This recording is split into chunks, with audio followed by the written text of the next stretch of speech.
কেউ যদি বলে যে তুমি এই কাজটা পারবে না কিংবা তোমাকে দিয়ে এই কাজটা হবে না, তাহলে ধরেই নিবে যে এই কাজটা একমাত্র তোমাকে দিয়েই হবে। তুমি ছাড়া এই কাজটা আর কাউকে দিয়েই হবে না। কে বলল যে তুমি পারবে না?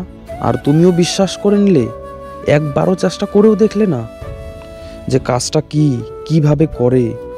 এখনকার দিনে কেউ আর কাউকে উৎসাহ দেয় না, বরঞ্চ সবাই কাজ শুরুর আগে মনোবল ভেঙে দেয়। কেউ চায় না যে তুমি তার থেকে কিছু এগিয়ে যাও। তুমি এমন কিছু করো যে তার থেকে তুমি উন্নতির জায়গায় পৌঁছে যাও। তুমি কি একমাত্র সেটা তুমিই জানো। তুমি কি পারবে কি পারবে না সেটাও তুমি জানো। তাই কাজ শুরু করার আগেই কেউ যদি বলে যে তুমি পারবে না, তাহলে আর কেউ না জানুক, তুমি ধরে নাও যে কেউ বুঝুক আর না বুঝুক, সে অন্তত বুঝে গেছে যে এই কাজটা তুমি পারবে।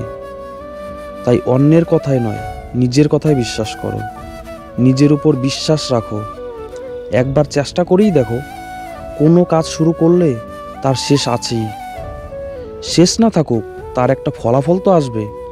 নিজের বুদ্ধিতে পাগল হওয়াও ভালো, অন্যের বুদ্ধিতে রাজা হওয়ার চেয়ে।